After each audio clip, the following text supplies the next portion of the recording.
Hi மக்களே, எல்லோரும் எப்படி இருக்கீங்க? நல்லா இருக்கீங்களாப்பா?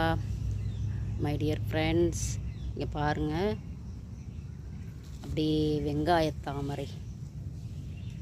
இங்கே வந்து வெங்காய தாமரைன்ட்டு சொல்கிறாங்க. நானும் அதையும் சொல்கிறேன். இதுக்கு முன்னாடி உங்களுக்கு வீடியோ போட்டிருக்கிறேன். இதுக்கு உண்மையான பேர் தெரிஞ்சவங்க சொல்லுங்கள். அழகாக இருக்குதுங்க. ஒரு மொட்டு இருக்குது நடுவில், அப்புறம் சைடில் ஒரு மொட்டு இருக்குது. எத்தனை இருக்குது? 1 2 3 4 5 6 7 8 10 மொட்டு இருக்குதுங்க. 10 மொட்டில் வந்துட்டு 8 பூ பூத்துருச்சாங்க. 2 மொட்டு இருக்குதுங்க. அழகாக இருக்குதுல்ல? அப்படியே நம்மளுடைய இயற்கை தோட்டத்தை பாருங்கள். லெமன் கிராஸ்லாம் எவ்வளோ பெருசாக வளர்ந்துருச்சு அப்படின்ட்டு. அப்புறம் நம்ம புல் தரைகள்லாம் பாருங்கள், நல்லா எவ்வளோ அழகாக உயரமாக வளர்த்து வச்சுருக்குறோம் அப்படின்ட்டு. இந்த வெயிலுக்கு கால்வாசி நேரம் இங்கே தாங்க இருப்போம். ரொம்ப வேர்க்குது அப்படின்னாத்தான் உள்ளே போவோம். நம்மளுடைய இயற்கை பேக்ரவுண்டு இப்படி தான் இருக்குது. ஓகேங்களா? சரி, இப்போ வாங்க உள்ளே போய் சமைக்கலாம். சமைச்சிக்கிட்டு தாங்க இருக்கேன். சமைச்சிக்கிட்டே வீடியோ எடுப்பாங்க. சமைச்சிக்கிட்டு இருக்கேன். சட்டி அடுப்பில் வச்சுட்டு வந்துட்டேன். அது வந்து நல்லா காஞ்சி போச்சு. என்ன செய்ய போகிறேன் அப்படின்னு பார்த்தீங்க அப்படின்னா, சுண்டல் பயிர் கிரேவி பண்ண போகிறேங்க. அதுக்கு வந்துட்டு ஃபஸ்ட்டு எண்ணெயை ஊற்றிக்கலாம்.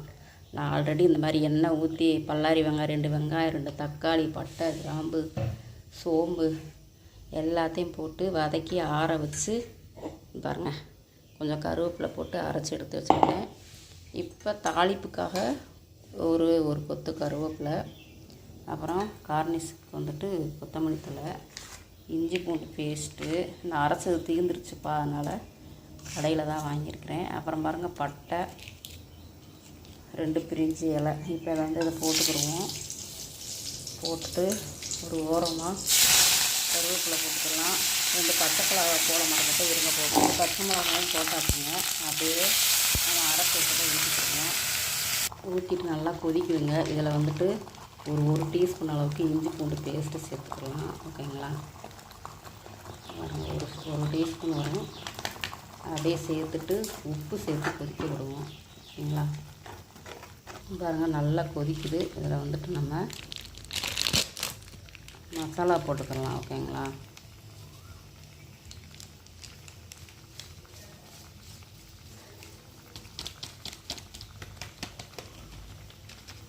நான் வந்துட்டு சிக்கன் மசாலா போட்டிருக்கேன் இதில்.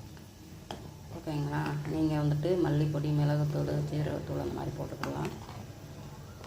அவ்வளோதாங்க. இது உப்பு போட்டு மசாலா போட்டு எல்லாம் போட்டு தாளித்து கொதிக்க விட்டாச்சு. சுண்டல் பயிரை வந்துட்டு பாருங்கள், 3-4 விசில் விட்டு வேக வச்சுருக்கிறேன். நல்லா கொட்டிக்கிற வேண்டியதான். அப்புறம் பார்த்தீங்கன்னா